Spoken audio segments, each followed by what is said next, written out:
All right, welcome back, guys, to another episode of the Reminder Remedy. Welcome to my new studio. I was just sharing with today's guest that I am no longer in my office with my beautiful backdrop. I am on a plain wall that hopefully will get furnished soon. So if you're tuning in from the YouTube page, we are excited to have you. As always, hit that red button and let us know that you are subscribed and ready to get great content. Today, we are in for a treat because we're going to be hearing from the founder of Remrise, Veronica Lee. I was super excited about this conversation because sleep has been one of the biggest, or if not one of the only things that has allowed me to flourish in 2021. I started out the year really telling people like that was my biggest superpower after having my baby. That was really all I could do. I wasn't doing a lot of exercise. I wasn't dieting, but just trying to get proper sleep became the only way that I could really enhance my productivity. So I want to give you a warm welcome to Sleep Warriors. Welcome to the podcast. Thank you so much. Thanks for having me. And so glad to hear that you're prioritizing sleep.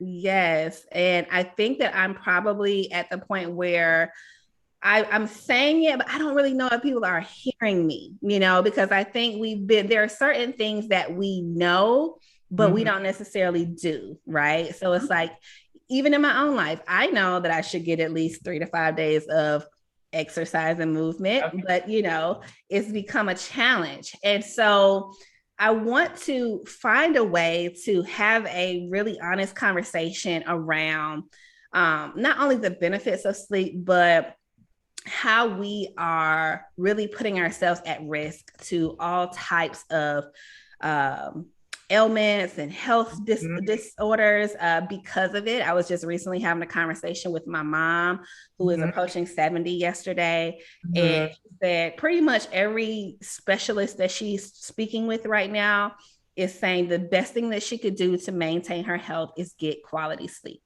Absolutely. So I would love to just get, before we get into the details of sleep and why, I want to hear from you. How did you even get into this space where it became just like a thing for you? Yeah. So I had trouble with sleep my entire life. And I started out in the finance industry. So I started my career in investment banking, did investing. And as you probably know, finance is just has a very go, go, go culture. And it's almost a badge of honor to not get sleep and to pull the all-nighter. Yeah. And so it's also a very stressful industry. So constantly stressed out and constantly just not getting quality sleep. So I was taking a lot of these over-the-counter antihistamines like NyQuil, ZQuil, Benadryl, just to knock myself out when I could get some rest. But noticing that I was feeling terrible the next morning. I would feel groggy. Even though I slept a sufficient number of hours, I was feeling unrested and just terrible. And so I didn't realize at the time that a lot of these antihistamines actually prevent you from getting REM and deep. So you're actually not getting the restorative sleep that your body and your mind need. And so that's why oftentimes you feel groggy the next morning. So I kind of just went down this rabbit hole of researching different natural sleep aids. Melatonin is the most widely recognized natural sleep aid, but I didn't have a good reaction to it. So it helped me with falling asleep. It didn't help me with staying asleep. So I would wake up prematurely after like three hours and not feel rested. I would still feel groggy the next morning. My body built tolerance to it very quickly. So then I started experimenting with a lot of traditional Chinese medicine herbs that have been used for thousands of years to help with sleep and restorative quality sleep in particular, and also had other health benefits. I'd read about amino acids, vitamins, minerals, all of which your body is probably deficient in, and what were the ones that were really important for sleep. And so I started just creating formulations in my kitchen to help me help solve my own problem. And what I found, because I tracked my, sleep informally on Fitbit, I found that my REM and deep were increasing. But on top of that, and the biggest thing for me was that I felt so much better, more energized. the next morning, and I felt restored. And then that energy kind of continued throughout the day. And so it had just a drastic change on myself, and also just, figuring out how to prioritize sleep for myself was just, a huge change in just my overall health and wellness.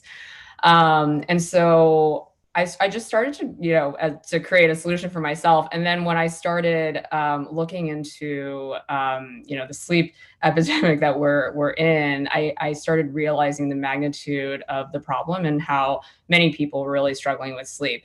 I mean, so when I started Remrise, probably a third of Americans had some issue with sleep. And since the pandemic, that figure is well over 50% at this point, probably closer to 2/3 of Americans really struggle with sleep. So it's a really big issue. And I think that the world is it's not made for good sleep. And it's the direction is it's getting harder and harder to get quality rest, right? I mean, we have technological distractions, we have Netflix, social media, people are always on their phones, people are always on their laptops. Plus we're in this go, go, go culture, right? So it's like everyone is striving to do more and more. And so it's just getting harder and harder to just take a step back, wind down, have a good wind down routine, and get quality rest. And so, when I saw this, I set out on a mission to create something that helped people with really getting quality sleep. And that's how Remrise started. I love that. That's a great story. I think that there are a couple of things that I want to touch on. I come from a banking background as well, and my listeners know that's how I even ended up in coaching because of just this culture that doesn't really support wellness, right? It's kind of like this unspoken. It's the opposite. But I think that it was a microcosm for these bigger issues that we have in terms of our badges of honor, our, ability to hustle and work and, all of these things. And so, I want to talk about the sleep epidemic. But I also want to know, just like in your personal experience, how did you kind of make that mental switch, right? So, being in a career, and I know that a lot of my listeners who, are majority high achieving women, meaning like they do, or we do, even if we do understand well-being and wellness to some degree, subconsciously still validate ourselves on our output.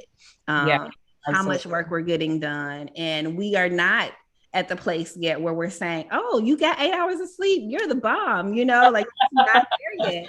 But, just coming from, a whole, a culture and a work lifestyle that is just so busy, how did you make the switch to start prioritizing these things that really become more important than ever?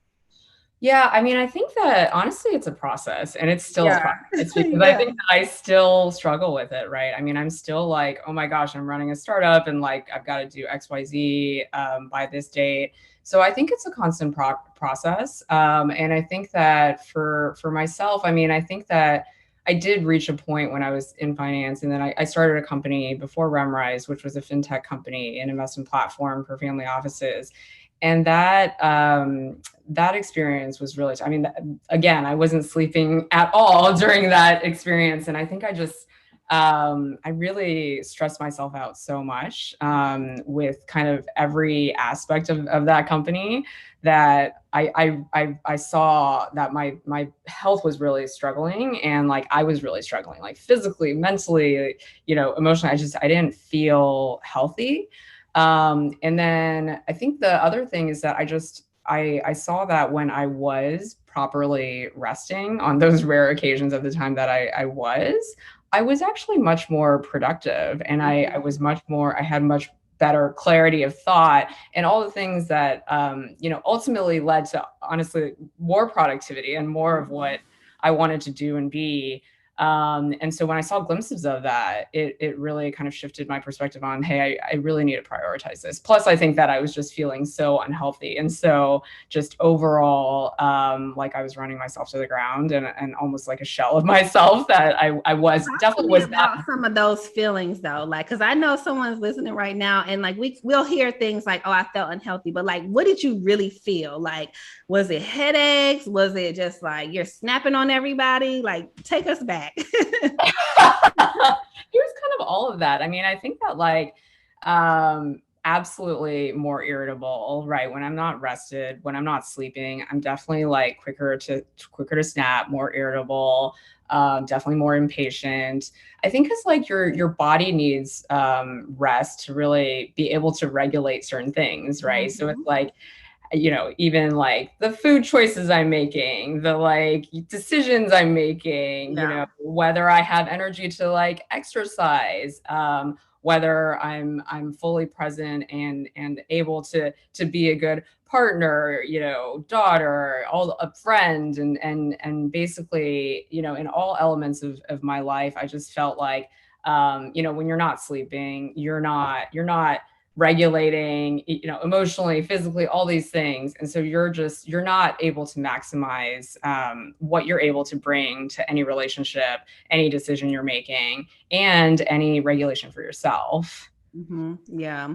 I think one of our most recent guests, she talked about how she had to just become radical with her 8 hours of sleep in order to just really be who she wanted to be, right? Like in terms of running the companies, and already had a ton of success. But I think that I can totally relate to, we think that by, you know, stacking our days and doing these things, we're going to get, you know, more done if we just, oh, I'll get 5 hours instead of 8. Mm-hmm. But one of the things that I try to focus on specifically with my coaching clients is we start out with establishing healthy routines, which primarily is around sleep.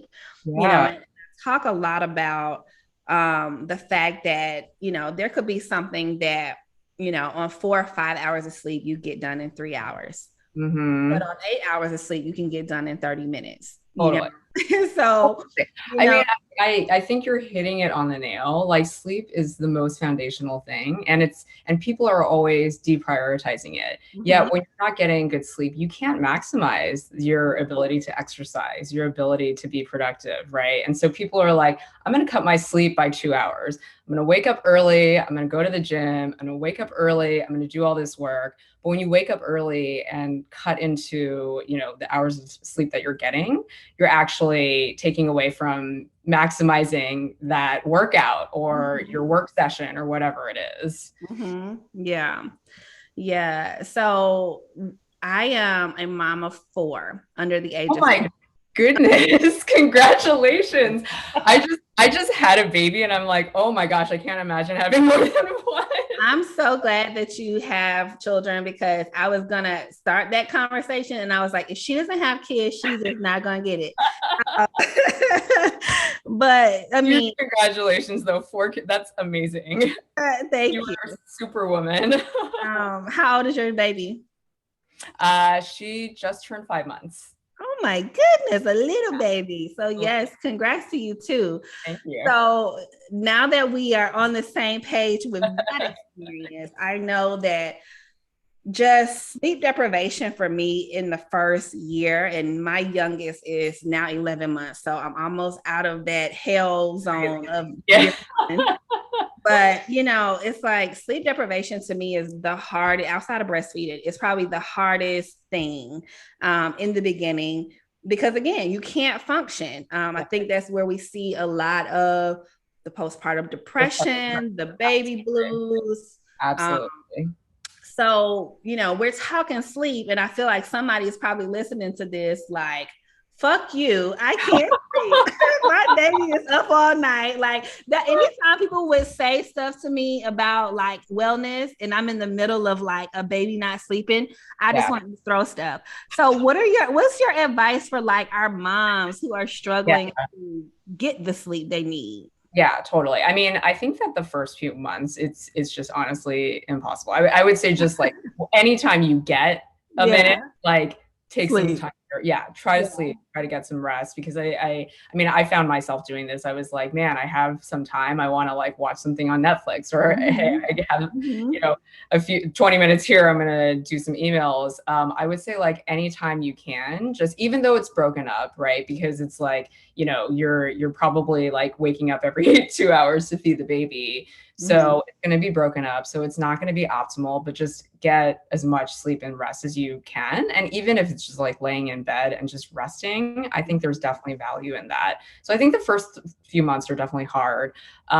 We were really big on sleep training. And I think very lucky that Belle, our baby, is a relatively okay sleeper. So we were big on just getting her on the right schedule and getting her on a routine.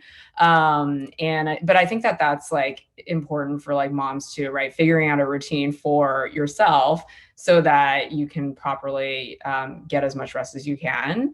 Mhm. And I would say that, I mean, I think that part of why, I started Remrise was also because I think that there's just some of these hacks that you can do. Like I'm a big believer that like certain supplements and herbs can definitely like hack the sleep cycle where you're actually getting more efficient sleep because you're getting more restorative sleep more quickly and whatnot.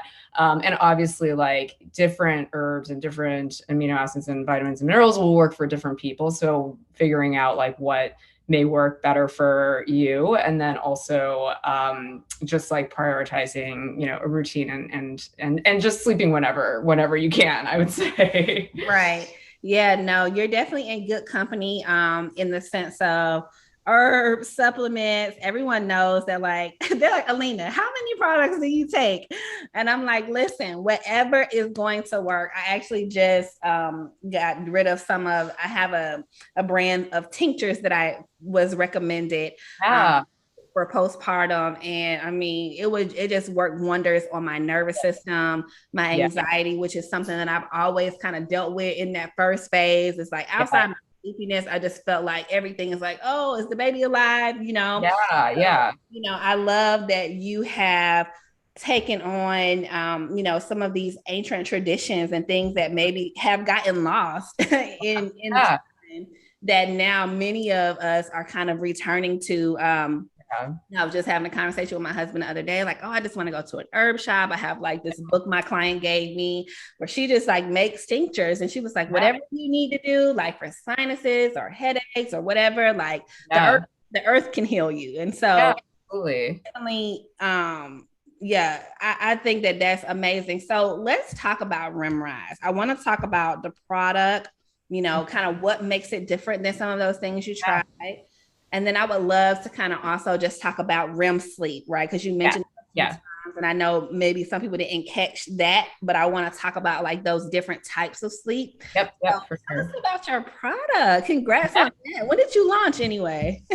Launched in 2019, but we launched a new version of our product beginning of this year, actually. Oh, wow. Okay. So what's Okay. available on the site right now is our vitamins. So that's 4 capsules per night, and then we have a powder as well. So the powder is it's pretty much like 5x the concentration of our vitamins, which Okay. sounds huge, but if you think about what the therapeutic dosages of some of these herbs are, it's actually quite large. And Okay. so it's very challenging to actually encapsulate that. And like we can't ask people to take like 20 or 30 capsules. So we made this powder product specifically targeting people who really struggle with sleep, because what we were finding with the old version of our product was that for people that are taking a lot of melatonin or sleep aids or really struggle with sleep, they need a much stronger version. So we have the powder version for that.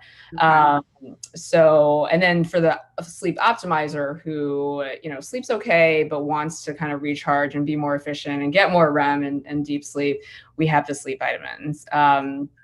And we actually did a big trial in the middle of COVID with 1,200 participants on testing all these different ingredients, all these different formulations, combinations of different ingredients, and even, different formulations with the traditional Chinese medicine ingredients, because we wanted to kind of prove to ourselves that like the traditional Chinese medicine ingredients were making a big difference. And so I would say that that's a big differentiator for us. We use a lot of these traditional Chinese medicine ingredients at therapeutic dosages, and a lot of these are adaptogens. They've been used for thousands of years, and they have other. What are adaptogens? Adaptogens, like a reishi mushroom, are herbs that basically they kind of adapt to their environment. And so when you consume them, similarly, they help relieve stress and like reduce your cortisol levels. So amazing for stress relief, amazing for sleep, and amazing for the ability to get more restorative sleep. Yeah.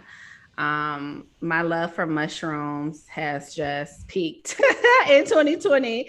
I feel like they're just like the ultimate source of like, Absolutely. I mean, reishi mushrooms are like my jam. I take so much reishi on a daily basis. Yeah. So do you take them like do you have someone who forges them, or like, do you have it already like in a powder? Like, how do you? Yes. We source them from our suppliers who have made it into a powder, and then we'll manufacture it in our third-party facilities. Yeah. Okay. So you have outsourced your business. So you're not cooking up stuff in the kitchen anymore. We're not, although we do have an in-house warehouse where we manufacture products still.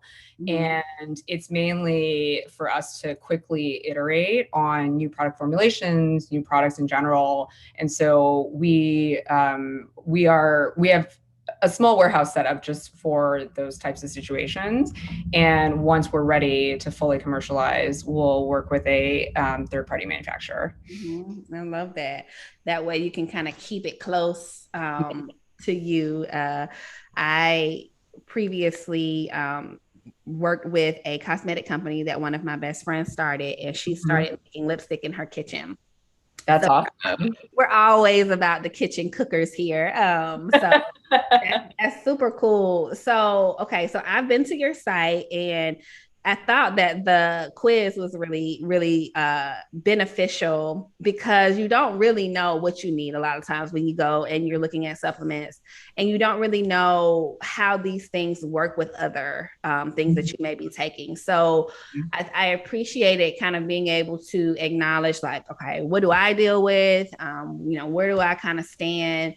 Of course, it came back and said I needed the powder, which I already knew, because I have, like, when I tell you my insomnia is like the worst, like when it's like, I haven't really struggled with it as much because I've been trying to be just more mindful of my screen time right before bed.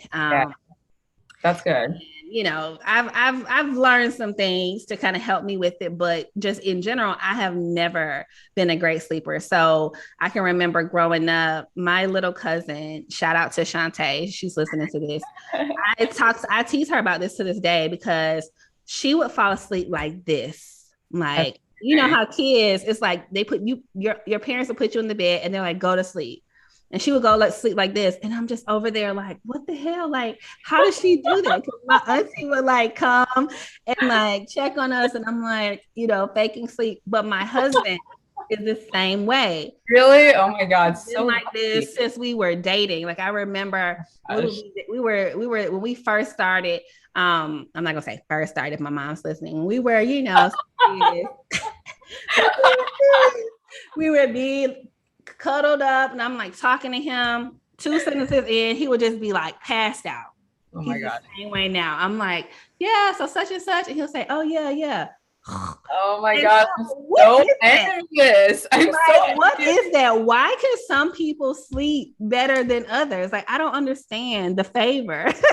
Honestly, I don't understand that either. And I'm very envious of anyone who can just sleep like fall asleep. It's amazing to me. But I think it's just, everyone's body is different. Everyone's body is different. Everyone's genetics is different. Like there's certain things that are easier for some, harder for some. Yeah. But that is an amazing thing to be Like able. he just, when I tell him that I'm up for hours trying to go to sleep, he just does not understand. Which of course, it's like, but anyway, so one of the things that you mentioned was, that you have the powder form, you have the capsule form, but it doesn't have melatonin in it. Yeah. Yeah. Right. So I know melatonin like is I see so many like parenting memes that talk about like, oh, when the kids get the melatonin, it's a party.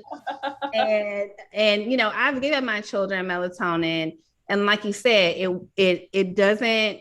So like my oldest who struggles with sleep, it gives him maybe a strong 3 to 4 hours, and then he's up and Yeah. he can't go back to sleep. And Yeah. so I had the opportunity to work with a sleep expert, and she shared that melatonin actually can reverse the effects of good sleep, or work against you if your body doesn't accept it well. And it sounds like you kind of dealt with some of that too. And so what are some of the reasons why you chose not to use melatonin, or like why it's not always the best option? Yeah, I mean, I think a few things. I think one main thing is that I had a really bad reaction to it. But I thought that, a lot of people had good success with it because I saw so many melatonin products on the market. But as I started to interview people and do more consumer research, I realized that a lot of people actually did not have great effect from it. It's just that like that was the most widely recognized natural supplement, is the most widely available one, and so everyone would try it, everyone would use it, and they would have success with falling asleep with it. But overall, people were still feeling groggy. They didn't feel like they were getting restorative sleep. So as we were doing more of these consumer, research and interview, and realizing that, a lot of people were looking for something that did not have any melatonin in it, it just strengthened kind of, my resolve and our case for not putting any melatonin in it. Plus, we wanted to be something that was much more plant forward. Melatonin is a hormone.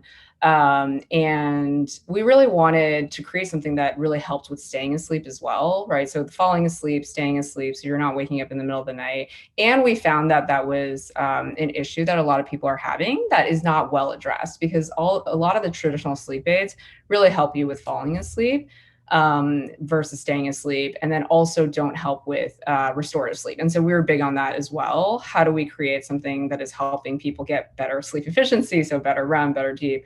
And so selecting all these ingredients that really help fall asleep, stay asleep, but most importantly, kind of getting this restorative sleep.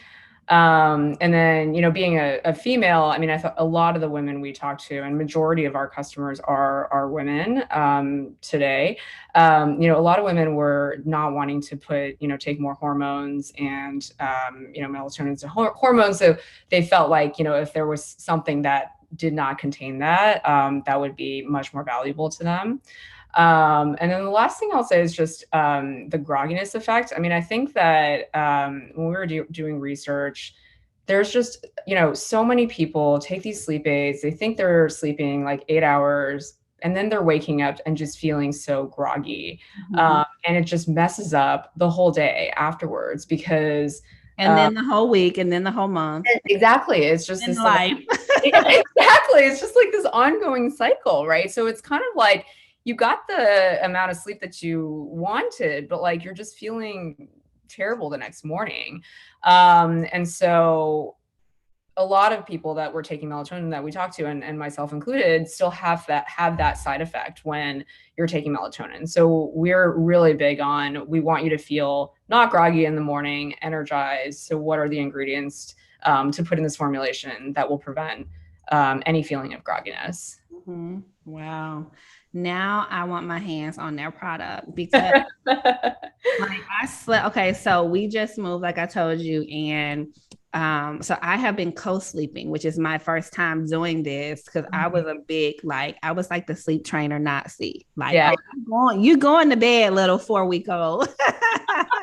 Like I was super, like, all the methods, and it was great because I had a schedule, and so with the pandemic and all of the kids being home, it was just so hard to really regulate it more than with my other pregnancies. So I've been co-sleeping with my youngest for 11 months. And so we just moved.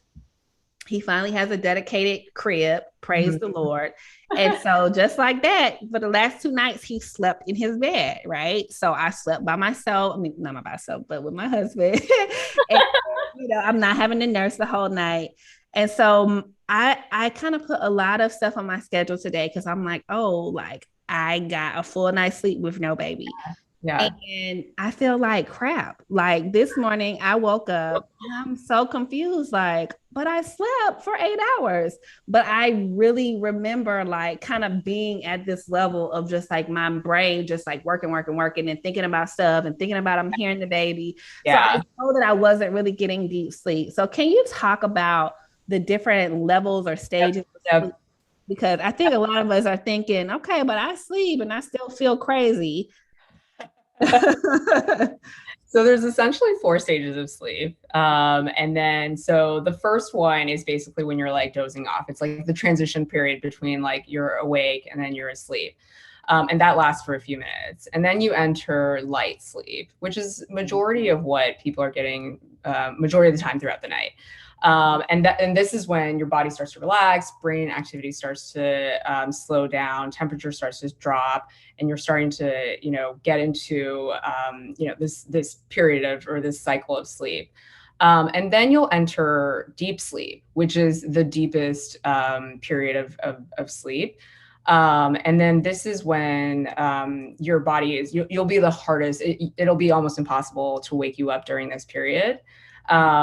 This is really critical to like muscle repair, physical repair, all the, restorative, like tissue repair and, restoring kind of all the physical elements of your body. And then the last stage is REM, which we've talked about a bunch, the rapid eye movement. And this is the stage when you're walking, if you're watching somebody sleep, their eyes will kind of be darting around, hence the name rapid eye movement, and your brain, brain activity will start to uptick. This is when you're actively dreaming. So anytime you're like remembering your dreams, that'll be during this period. So this cycle is essential for like cognitive function. If you think about like learning, memory, all those things, it's restoring all the kind of mental aspects of brain activity and anything related to that. And so you're basically cycling through these, after you kind of transition from the wake to sleep, then you're cycling through the light, deep, and REM throughout the night. Okay. Oh, so you cycle through. I don't know if I realized that. I kind of thought it was kind of like levels, like an elevator. But so you go to, oh, I guess you didn't wake up. Is that the cycle? Well, so you'll probably cycle through, each of these cycles will probably last anywhere from like an hour to 90 minutes or something, or 45 minutes to 90 minutes. And then you'll cycle through them throughout the night, but it'll go in this, light, deep REM. Okay. So light, deep REM. So in the light phase, so if so in the middle of the night, if I'm in deep sleep, then I transition to light sleep. Is that typically when people may wake up and go to the restroom, or like what does that feel like on the outside? Like if I'm deep sleep and then I'll kind of go to light multiple times, or can you even tell the difference?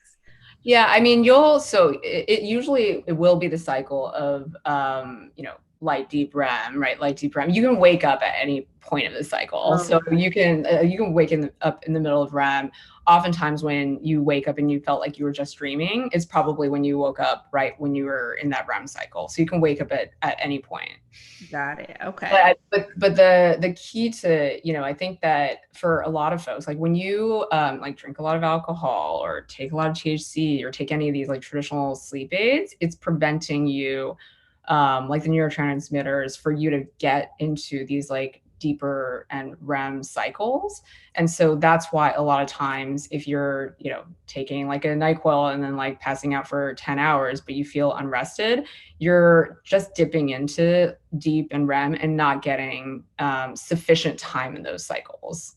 Oh, and that's because of what? when you take when you drink a lot of alcohol, like that will like prevent it, right? When you take like THC, when you take like a lot of these prescriptions, that's because your system is trying to work to get it out, or it just prevents it from happening. So your neurotransmitter will just prevent your kind of speaking to it, the other neurons saying, exactly. Exactly. Okay, that's fascinating. I saw this girl do as you see, I'm always on social media, but there was this reel and she was like, basically joking about people saying they don't eat after 7. And she was like, I don't know what kind of life that is. Like, I eat after 7. This is like this big workout girl. And I was like, I don't know if I agree, because she basically was saying it doesn't matter when you eat. Like, it depends on what you eat, how much you eat, you know, like it's all a matter of like, I don't even really know what she was trying to say because I thought it was crazy. But because I had just spoken to someone who basically told me one of the reasons, and this was another sleep expert we had on here, one of the reasons it's not recommended to eat late at night is because essentially your body is having to work overtime to digest the food that you ate. So it's preventing you from dropping because your body is still working. And that made sense to me versus what the workout girl was saying. I don't even know who she is, but what do you know anything about how, you know, eating late affects sleep? Yeah, I mean, so to your point, that's definitely very accurate. I mean, if your body is still digesting the food, it's not properly able to like get ready for sleep, right? Because it's working overtime to digest the food. That being said, though, we have talked to a lot of people who, when they go to sleep on an empty stomach, that's like disruptive to them going to sleep as well, because they need something in their stomach. So we've advised, you know, some of our customers to have a warm glass of milk or a small bite of something, so they're not like hungry before they go to sleep. And I think it's really figuring out, because what I've noticed is that it's very individual. It's just different people have like different body chemistries, different, you know, how quickly they're digesting food and whatnot. And so really figuring out, you know, when the optimal time is to kind of, you know, stop eating food before you go to sleep. But if you're really feeling hungry, and for a lot of older folks who like need something in their stomach before going to sleep, that's fine too. But figuring out, but yeah, I mean, I would definitely not recommend like eating a huge, you know, steak dinner and then expecting to fall asleep and then get quality sleep right after that. Right. Or not have heartburn. Like, I'm at that age where I'm like, do I want that kind of heartburn today? Okay.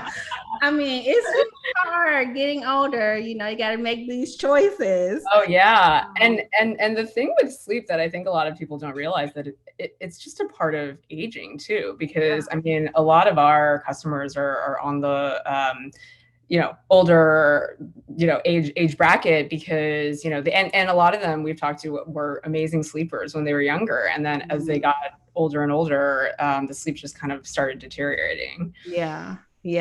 No, that's, I can't even imagine it. And my mother deals with that, you know, because I'm always like, because I sent her a whole sleep regimen. She's like, just send it to me, because I was a big Ariana Huffington fan. Like, what you need to understand about me is that if you serve me the right Instagram ad, I'm gonna buy it. Okay. So this lady, I got a whole sleep number bed upstairs because of Ariana Huffington talking to Oprah. I have her book, and anyways, I have this other book, While We Sleep, that was really, really like, I loved it because I'm a brain cognition junkie. So that was a good read too.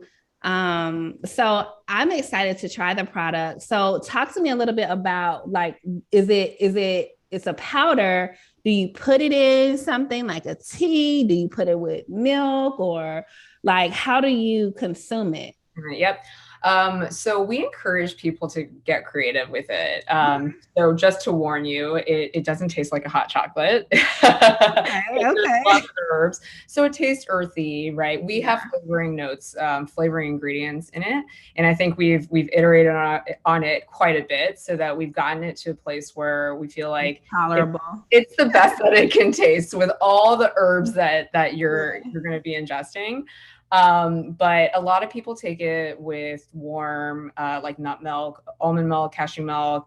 I personally take it with soy milk.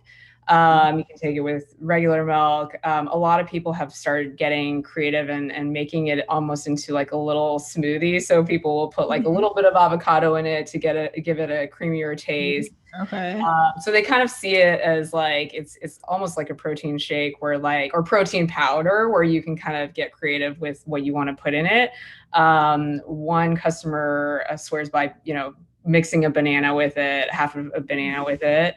Can you do it with tea? Like if you do it Absolutely. Yep. So yeah, sleepy teas or any kind of herbal non-caffeinated tea. And some people just use water. Some people just use hot water. We do have customers that take it cold where they use one of those protein blender bottles, and they'll pour some milk in it and shake it up, and that works well. But there's a lot of herbs, so I mean that's why we recommend dissolving it in some type of hot liquid. But you can definitely take it cold if that's your preference, and just make sure that you're like shaking it up enough. So how far in advance of bedtime do you need to take it? Yeah, we recommend anywhere from 30 minutes to an hour, but probably an hour.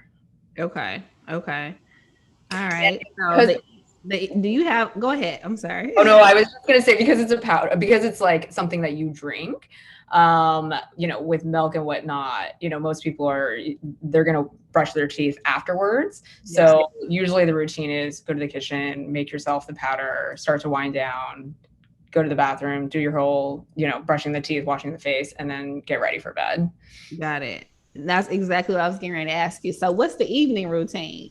Because I'm always like, okay, when do I take all of this stuff? Like I have my tea, or I'll get into bed. I'm like, oh my God, I forgot my tea. Then I got to get up, grab my shoes, go downstairs, turn on. It's like a whole thing, right? Again, aging. Like the evening routine used to just be pass out. Yeah. Now you got to do all your butters and you. I know. It's just. It's a process. Okay. Well, so I know that our listeners have a special code. So we'll pop that in the description, guys, because I want to hear your experience with Remrise. I will be starting my regimen, so you can tune in on Instagram. But Veronica, before we let you go, I would love to get a little more insight into your journey, kind of switching from finance to fintech to now a product. I service a lot of people who have worked, full-time jobs, or they worked in service-based businesses like coaching and, consulting. And many of them are now transitioning to wanting to have a product, right? Like that is kind of the advice that many coaches are saying. It's kind of this multiple streams of income. Like if you're a service provider, find a product that supports your service and then invest it and then get you some passive. So what was that transition like for you, and kind of how did you, get into the product-based business? Yeah, I mean, I honestly did not think that I was going to start a product-based business until I started, experimenting with formulations, and then saw what a big need for a natural, non-melatonin, non-prescription, non-antihistamine sleep product was. But I will say that when I did transition, it was probably one of the hardest things I've ever done, because it's just such a different mentality in terms of the business, that because you're actually creating a product, and there's manufacturing, and there's the supply chain issues, and then you have to think about, okay, how am I going to get this product out there in the market, and then think about how to get it into the hands of people. So I mean, I think that it was definitely one of the hardest things I did. And I didn't come from like a consumer product background. So I kind of came in, just learning everything on the fly. But I will say that it is one of the most fun, most rewarding things ever as well, because you're actually creating something that has potential impact on a lot of people. And when you, I remember when we first started getting customer reviews or people writing in, it's just really rewarding to see that, you know, the product is making an impact on people. So I think that it's definitely there's a lot of challenges with creating a product, and you know, everything from imagining it, creating it, figuring out how it's going to be made, and what standards, and then how do you ship it to people, and how do you market to people. I mean, it's all of that is challenging, but I will say it's so rewarding. And when you feel like, and for a lot of your clients, they're probably thinking about a product that they personally feel very strongly about, and getting that out in the world is amazing. I think that's just one of the most amazing things. Yeah. How long do you think that process was from the moment like you started like doing stuff in the kitchen to like now like having customers that are repeat customers? Or Yeah. I mean, I started mixing stuff in my kitchen when I was doing my last company, so my last fintech company. But this was, you know, the beginning of just me even experimenting with like, okay, I'm reading about magnesium. Maybe I should take some magnesium before going to bed.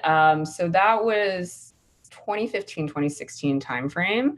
And then, you know, I kept at it, right? Kept like, you know, I started talking to acupuncturists about traditional Chinese medicine, and then, you know, talked to different practitioners about all these different ingredients. So it was a long process before I actually started Remrise. I started Remrise when I connected with a venture studio, Atomic, who was big on wellness, and they had, you know, we're looking to start lots of wellness companies.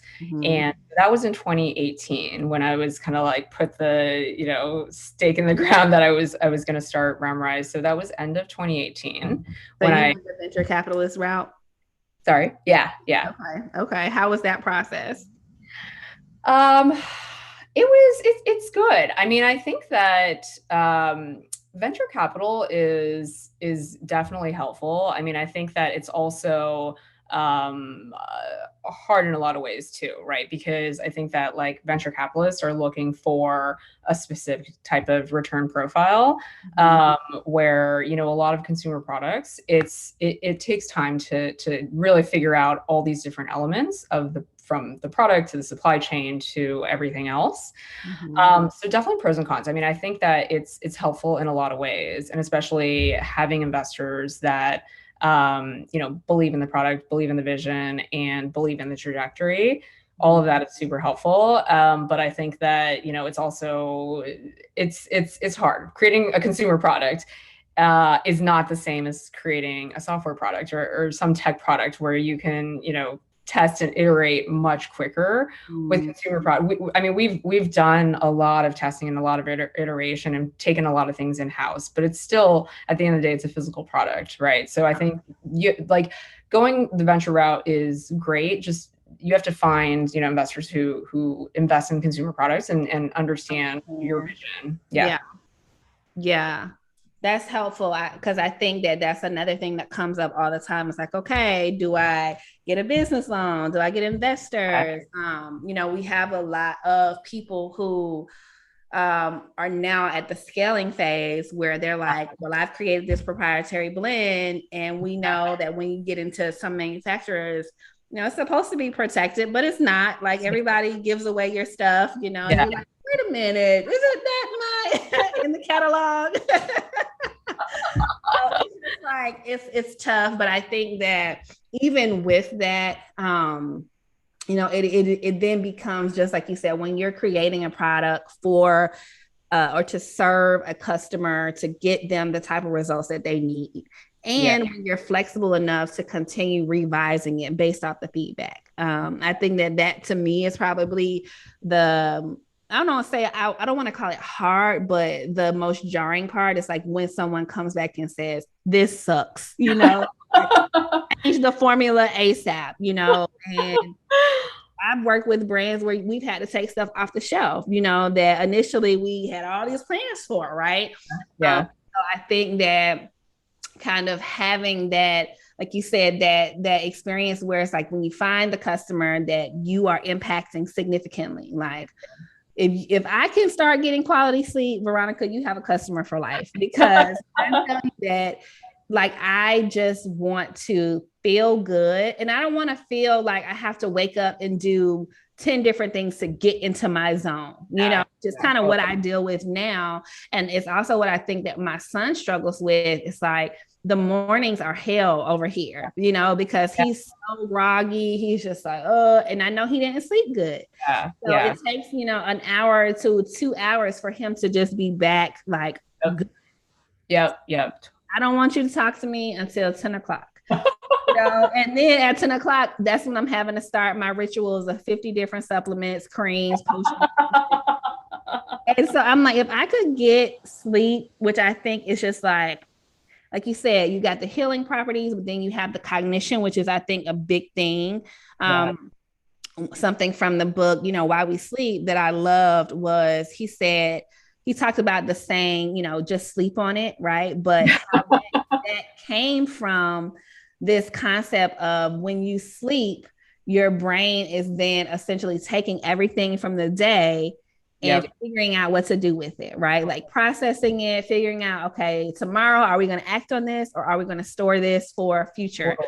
And like, just to know that that was so fascinating to me, because it's like, when we have all of these thoughts running around and no home, we know that that's what then causes anxiety. But with proper sleep, if we can process all of the things and the interactions, and did I do that right, or did I say that wrong, and figure out what to do with it through sleep, we can really start anew in the morning. But most of us can't, because we can't sleep good. So I love what you're doing. I think that, that sleep powder, if it's gonna give us what we need, it's gonna really change some lives. So I'm excited to get my hands on it. I'm super excited for it. Yeah, and we wish you guys the best of luck. As a business owner, a woman-owned business. So whenever you have some new stuff, we'd love to have you back on the podcast. Absolutely. Thank you so much. You're welcome. So we'll talk soon, and guys, stay tuned for part 2 of this, where I'll give you my Remrise review. Amazing. And you'll get an official Alena approved stamp. So thank you so much, Veronica. Thank you.